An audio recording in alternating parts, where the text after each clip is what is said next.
Welcome back to Brighter Morning with Bhoe. I hope you enjoyed that conversation with Professor Hamid Ghani. He tended to focus on the constitutional issues and challenges that we've had.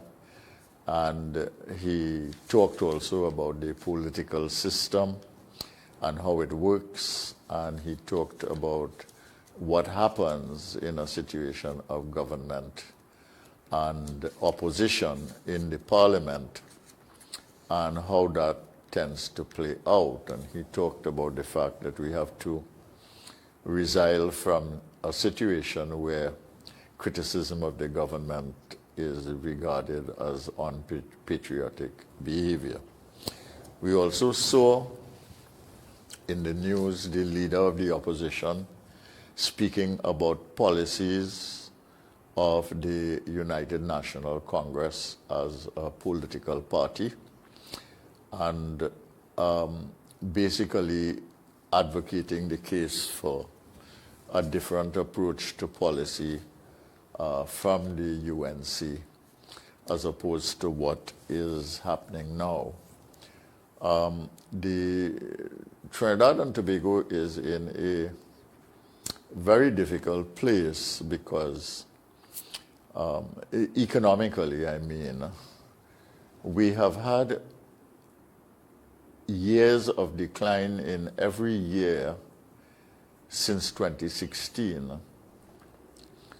We've had economic declines in each one of those years, 2016, 2017, 2018, 2019, and 2020.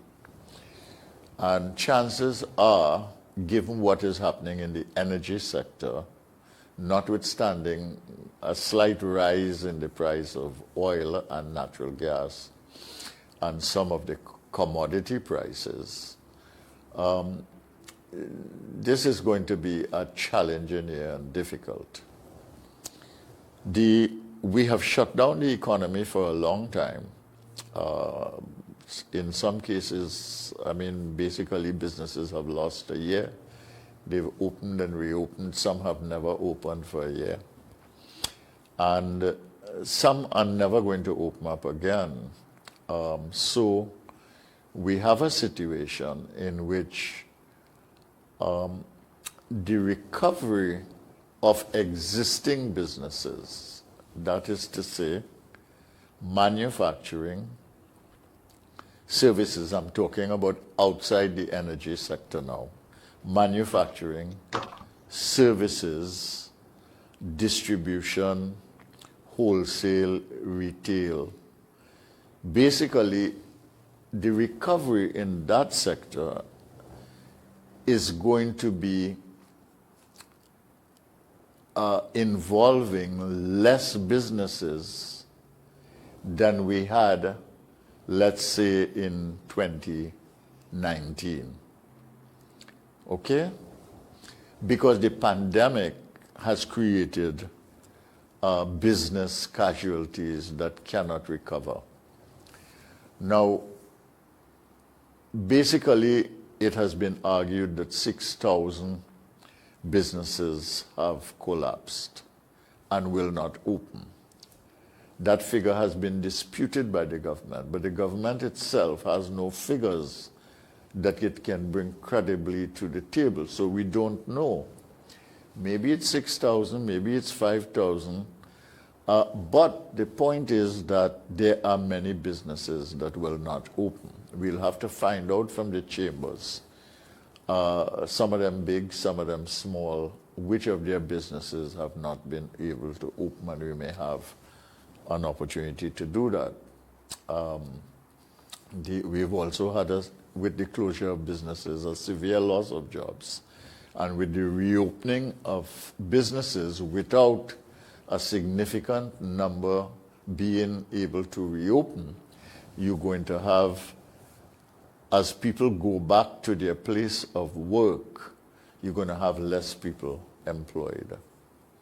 So the issue of recovery in the existing business sector, whether it is manufacturing, whether it is services, whether it is in the retail and the wholesale sector, cannot be seen as recovery that would be leading to growth and increase in GDP. We have lost significant GDP over the last 5 or 6 years. It cannot be seen as that. It has to be seen simply as a kind of commercial revival where basically businesses get the chance to function again and people get a chance to work. So we're going to get some jobs and incomes out of that. But we're not going to get all that we've lost. And you're going to have some business revival, but you're not going to have any economic recovery based on that. Economic recovery will demand something else. And if you have a situation in which you have a problem in the energy economy which needs to be addressed. So for instance, one of the big problems in the energy economy is that we do not have enough gas for both Train 1 and for the downstream. And we hardly have enough gas, even without Train 1, to have the downstream, all of them at full capacity. So that's the first thing. And therefore, that has implications for the functioning of those companies, for profits of those companies, and for the number of workers who will return to work in those companies. And the rest of the sector, we have a problem. I mean, we have a foreign exchange problem at the center. And I was talking to Professor Patrick Watson about 2 weeks ago, and we're going to have him here in the first week of September again to continue the discussion. And he was saying that when you look at the challenges in Trinidad and Tobago, the number one challenge has to be foreign exchange. Because without the foreign exchange, you can do nothing. You can buy nothing that you need for yourselves, including the inputs that would allow you to export, for instance, in the manufacturing sector. So he was saying that the foreign exchange issue is the big issue, and that we had to find a way to deal with import substitution, something I agree with. We had to find a way to deal with increased exports, and we had to find a way to find new investments that will allow us to export with a lower cost of imported inputs. And that is what I want to pursue with him the next time we come. And therefore, this recovery issue is not an easy one. It is not, rehabilitating this economy is not about revival of the existing economy. Any amount of new gas that finds its way in terms of our revenue pool in 2022 and 2023 is not going to be sustainable over the long term, and it's not going to make up for the levels at which we produced before, and it is not going to give us the comfort that we need to continue to spend at the level that we are spending now. So that again is a challenge. We have foreign reserves in the central bank, approximately $7 billion. But the depletion of that foreign exchange is because of inputs, is because of imports that we have to buy in order to survive and live and keep our economy going. So every year that is depleted. We have had a lowering of the depletion rate annually because of the lockdowns. But as you open up the depletion rate is going to increase. So that is not fully protected. It's not going to stay that way. And the second thing is that we have taken borrowed money in US dollars and put it in the central bank reserves. So all of that money is not earned. It is not savings. Some of it is money just rested there from loan funds that we have accessed, that we have put to rest in the central bank. And the second thing is that we have dipped several times now in the HSF, which is another reserve fund that we have as savings out of surplus energy funds, and we are now dipping into that. But when you look at your savings, if you have $10 saved, but your debt is $20, I mean, you have a problem because your savings is not really $10. What you have is a debt beyond your savings of $10, okay? And this is the problem with the HSF, which is that the debt level is so significantly high now that it's a problem, and it sort of, you have to see it, you have to see the HSF in the context of the debt that we have accumulated and acquired.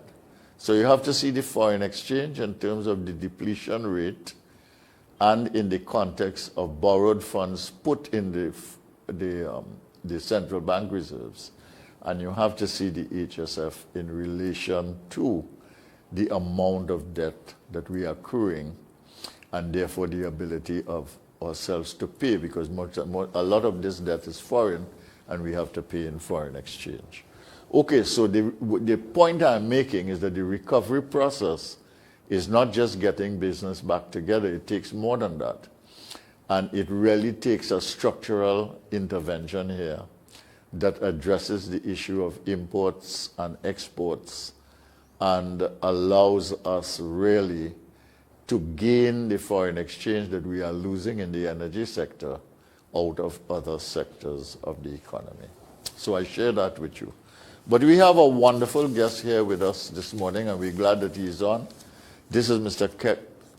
Kevin Baldeosingh, and we invite Kevin now to come and talk with us. Morning, Kevin. How are you? Fine. Good morning, Bhoe. Thanks for having me. Yes, I haven't seen you for a long time, and I know that you've been working. I know you spend your time writing. You have published a couple of books. Remind me and tell your audience what those books are, and we'll talk a little bit about why you felt the need to write those books. What are the Okay, books that you've written? well, I won't list all because they're from novels, but the relevant ones for our discussion are a book called Fix 25, which looks at data-driven solutions for issues in education, health, uh, politics, and of course the economy. I draw on the experts, I draw on our local data for that book. And then the other book is called From Colony to Curse, which is an economic and social history of Trinidad. Not so much Tobago because data was limited there. And that particular book gives a sort of different historical perspective because I don't deal with the political events, but mainly with how the ordinary person lived and how the economy evolved or devolved from 1901 to 2001. Okay. Well, both of those both of those are very relevant now. First of all, I'm trying to use this week to reflect a little bit on independence and what we might do to craft a way forward in this time of pandemic and so on. And secondly, the issue that you raised about technology is very, very much with us. especially in things like health and education, etc., during this pandemic. So, for instance, the government have announced that they are going to open schools on September 6th, but basically they are going to be opening it virtually, so that the education system has had to make a major shift in a short time in order to make education available to people. So I want to explore both of those things with you, but I want to start with the evolution of this society first. Do you feel, as an independent people, we have been independent since 1962, that the way that we have evolved as a society, politically, economically, and from your point of view, in terms of the involvement and engagement of people, that we have done a good job? The short answer is no. All right. And it's a statistically based answer, because that's why I titled my book From Colony to Curse. Because one of the things I tracked in doing the research was what were the key indicators, let's say during colonial times, compared to after independence. And what you see is that if you take, for example, infant mortality and homicide as two key indicators, infant mortality improved drastically, but that indicator started improving before we became independent and matched worldwide global improvements. That's one. Our homicide rate dropped briefly during the 1960s, and then from the 1970s, which is where the curse came in, of course, the resource curse of oil, then you see a spike, or trend, I should say, in increased murders and crime generally. From the 1970s, Trinidad has always been listed among the top 10 countries in the world with over 1 million people. Well, with over, at that time, 900,000. Top 10 for homicide rates. And of course, in 2003, that spiked even higher. So overall, that's the social indicators. You can't argue that we have significantly improved over time. Okay. Basically, on the issue of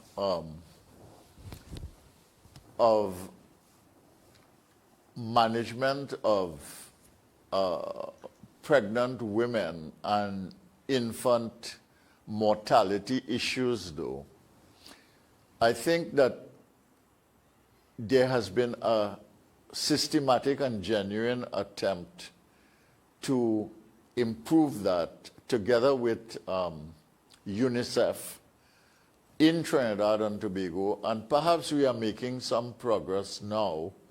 But in the other area, for instance, one of the impressive things was the fact that a number of patients, pregnant women patients who got COVID, over 200 on them, close to 250, have not only had their babies and survived, but they recovered from COVID and their children are okay. And we had one death of the mother. So those things are good, but the homicide, so maybe we're making some progress there. But on the homicides area, I mean, we really seem to be getting worse and worse. What do you think is responsible for this deterioration of relations that leads to violence and the killing of one another in this society? Well, criminals, like all ordinary human beings, are driven by incentives.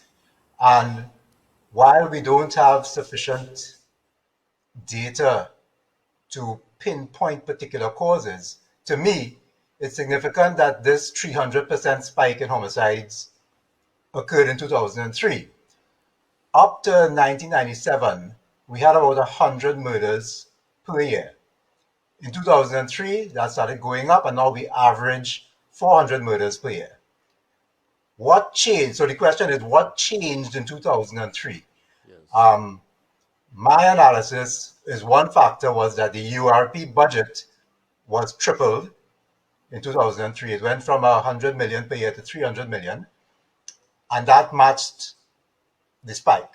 I am told, but I don't have data on this, that within the drug trafficking, the international drug trafficking network, uh, payment moved not only from US dollars, but also to guns and product itself. So that may have been a factor too.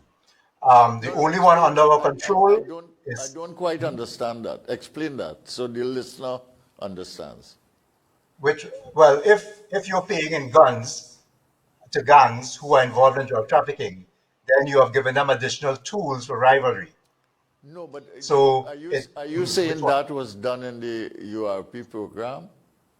No. I'm saying that's a separate issue that I have no data on, but I was told by other people who have done some research in this area Yes. that the method of payment in the drug trafficking circle Right. Okay. changed in the 21st century. Okay. So Before it was just, this is yeah, in the drug trafficking area, not in government. Right. Okay. no, not in government. Right. But within government, we have the increase in URP, which then increases gang rivalry, because, of course, it's an open secret that URP is run by the community leaders.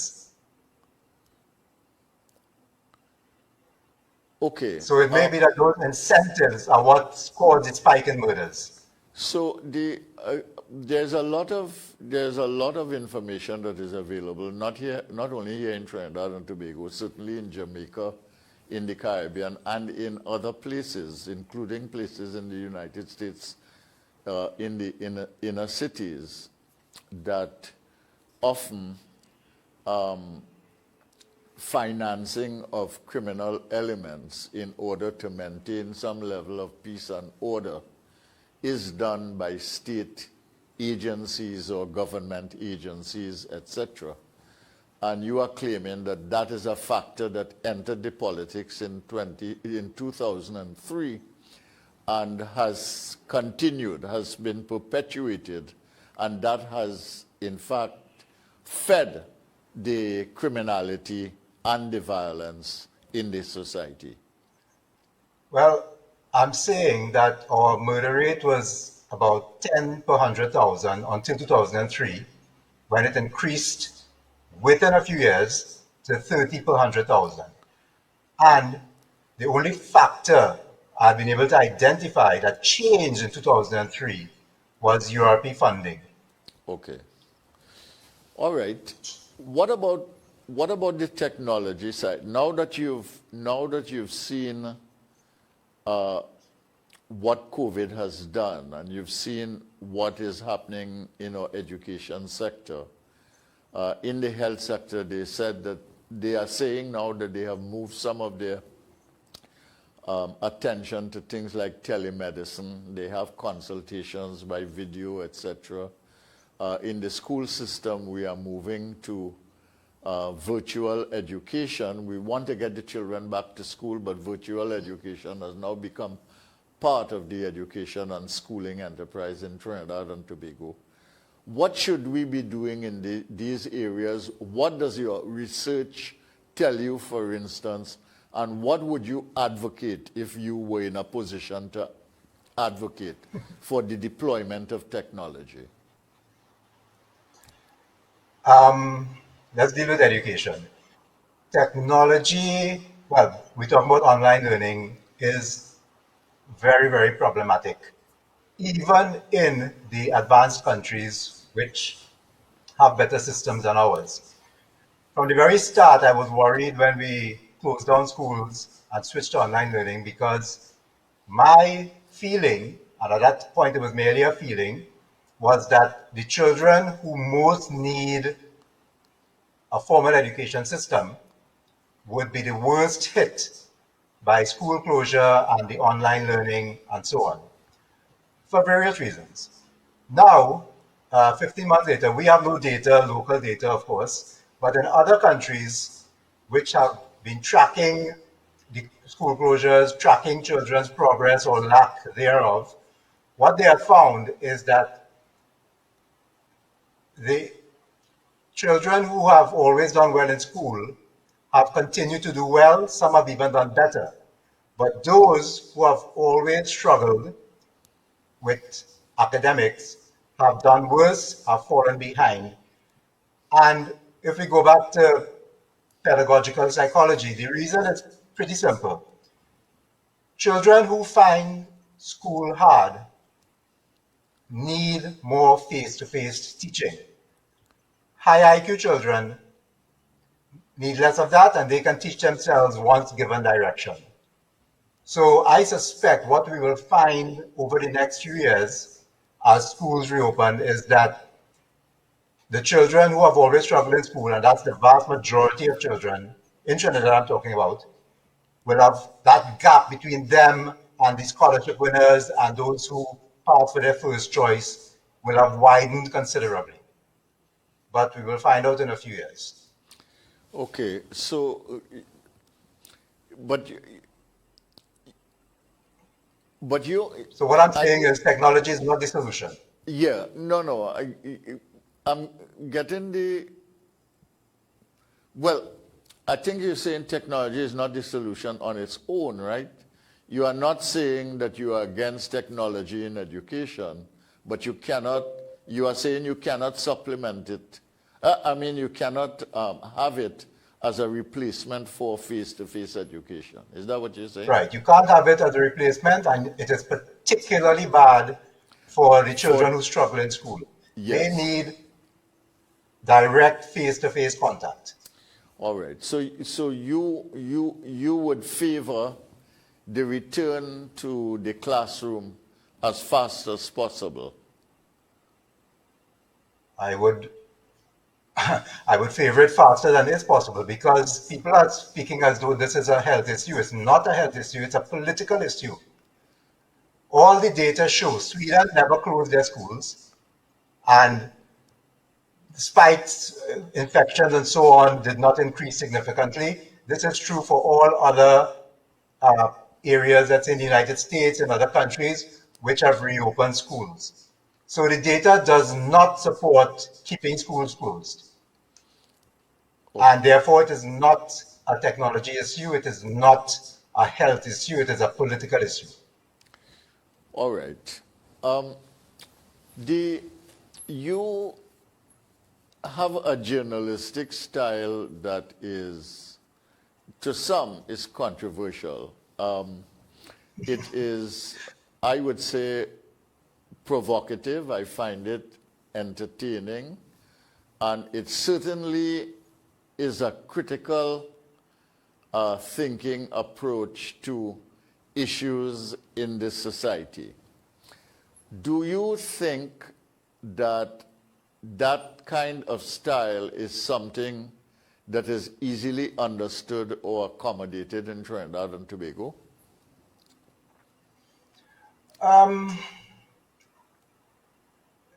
Well, when you approach issues analytically in any society, it's always a minority who's going to follow and understand your argument, even if they disagree with it.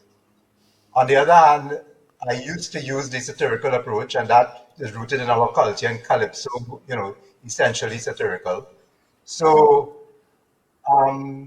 it has an audience, but I wouldn't say it's widespread. I wouldn't say it's effective in that general sense. Okay, so are you working on anything now? Are you writing journalistically now? Or are you working on a book now? Are you doing research now? I know you like to do research because to you, having the data to support what you say is important. Yeah. Well, I always keep an eye on, what's happening statistically here. And I try to look for research in terms of policy issues that can be adapted to our situation. But generally, no, I've not done any new research lately. I have, of course, been focusing on the COVID issue for the past 18 months, looking at the policies instituted here compared to other countries and so on, we have basically, in true mimic man manner, basically followed what has been done internationally in most countries. Clearly, the policy response is not data-driven, not science-driven, and because of the economic situation you spoke about a little while ago, the policy failures or mistaken policies that are being instituted now will simply exacerbate the effects, even as we readjust to the pandemic. Most people seem to think, given the effect, and some work is being done on that. I saw pieces by Ralph Henry, for instance, and I saw a second piece by Ralph Henry, who has always done work on poverty and so on for the last 20 years or more now, from university days and after. And I saw Terence Farrell involved in it, and I saw Marla Dukaran involved in it. And basically, they are looking at what the pandemic has done in terms of increasing deprivation of people through the loss of jobs, the increase in vulnerability, increase in poverty, etc. And they are basically saying that throughout the region, and certainly here in Trinidad and Tobago, we have an enormous challenge to address. And one of the ways, of course, to address that is to deal with the economics of the situation that demand recovery, and that will get us to the point where people can have jobs, opportunities, income, and more than that, some social support to make sure that they can do that. Are you hopeful, given what you are seeing now, and I know that you are taking a people's point of view, you live in the community, you see people operating, are you hopeful now about what is going to happen to people, let's say over the next 6 to 12 months in the society, given how we have gone about our business in the pandemic, and given how we are proceeding to open up? Okay, that's 3 points. Let's look at what has not happened, and let's look at the policy measures that will be necessary going forward.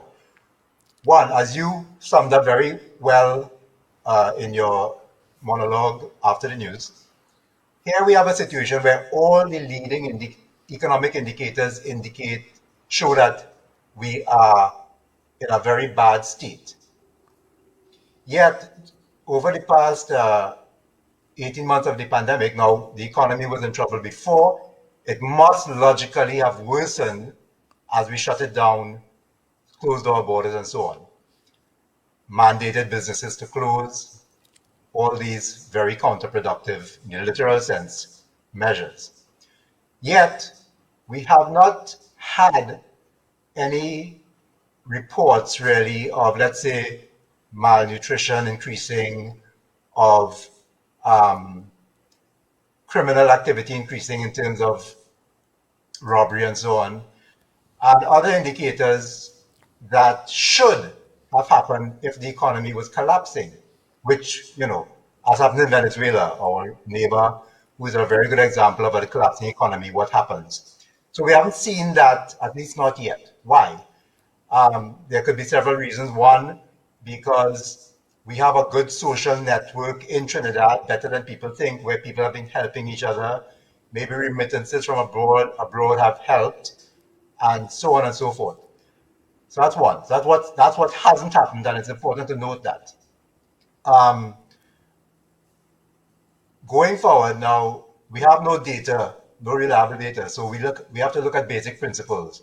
And one fundamental principle of economic prosperity is that the more economic freedom a country has, the better that country does in terms of generating wealth. There are basically no exceptions to that rule.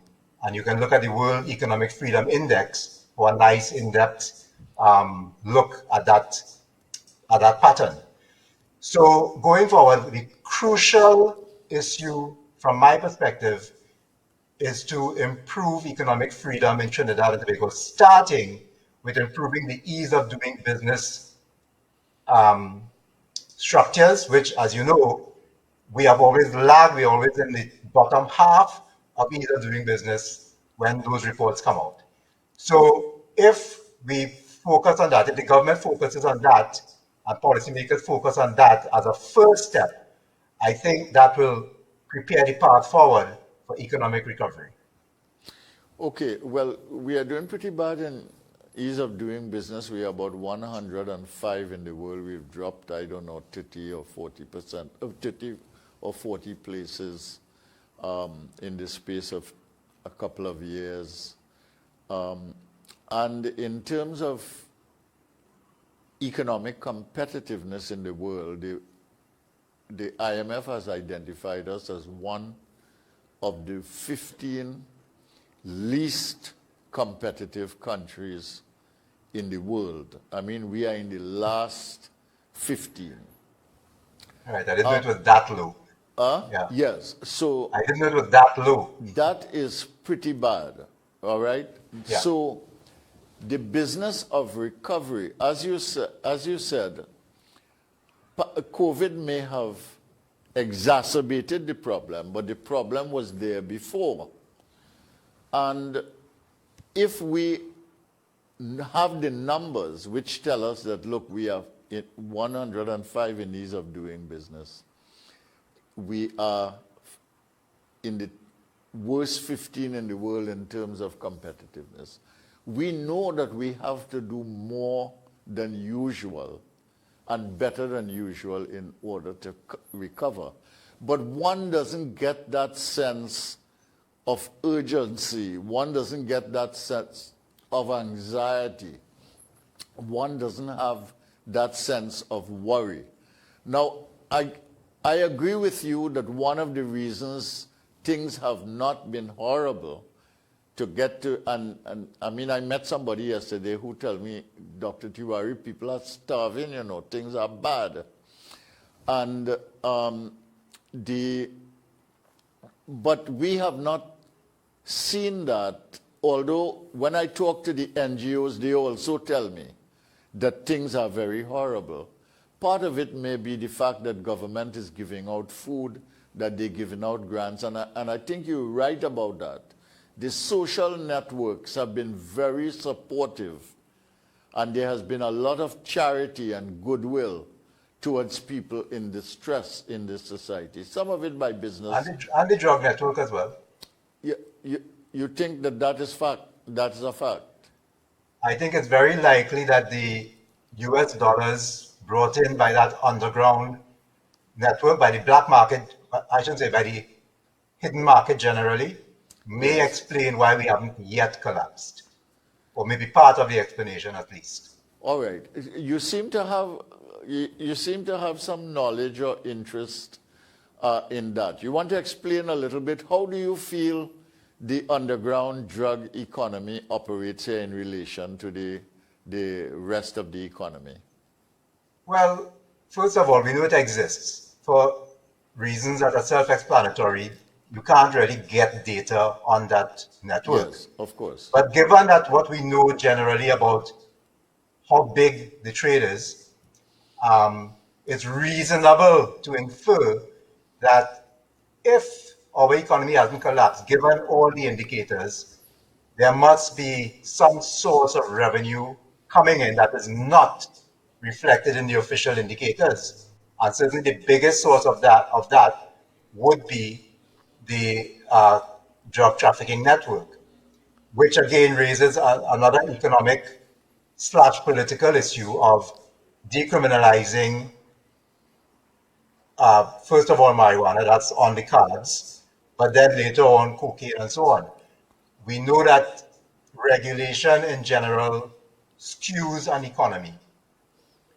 So if we are talking about increasing, let's say, an indicator like ease of doing business, one of the first things you have to do is change regulations, then change laws to ensure that the free market operates. Because we start with the premise that entrepreneurs in Trinidad society and Tobago society exist in the same proportion as other societies. And therefore, if they are given the freedom to take advantage of market opportunities, we should be able to see an economic recovery happening within a few years, certainly in a shorter time frame than if the government keeps a heavy hand on the market. Okay, so, I mean, given what you just said, I think you are implying that the government is too involved in the economy and economic activity, and that perhaps they should lay off a little bit. I mean, are you saying that?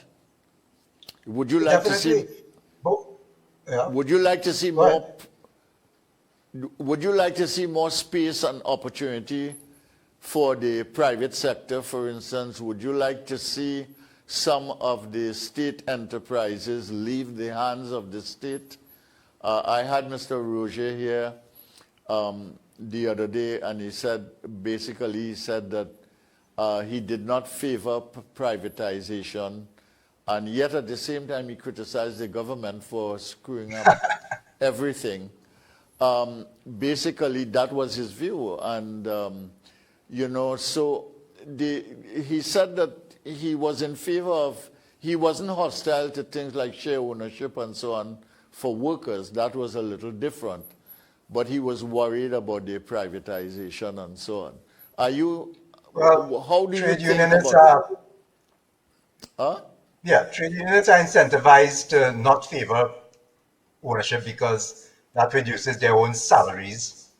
So he's not dealing with policies at work, he's dealing with ideology. Let's take WASA as a test case. WASA can be privatized. When you do the research on privatization of water supplies in other countries, including the Bahamas, right here in the Caribbean, what you find is the workforce is not significantly reduced. The supply of water becomes more efficient, and people overall pay less for water. Now, of course, this is all contingent on how the privatization is handled. But certainly the government cannot afford and should never have been involved in commercial activity with the state enterprises. This was done for political reasons. Now they can't afford to continue to operate these enterprises because remember, the government does not generate money. Nearly all state enterprises lose money, which means it's the private sector money generated there to the private sector, particularly energy revenue, that props up state enterprises.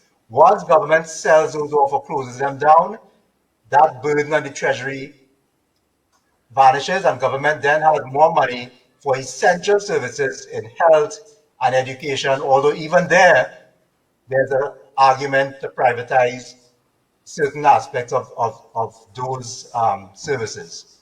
So, bottom line, the government must take steps such as reducing regulations to allow the private sector, the free market to flourish.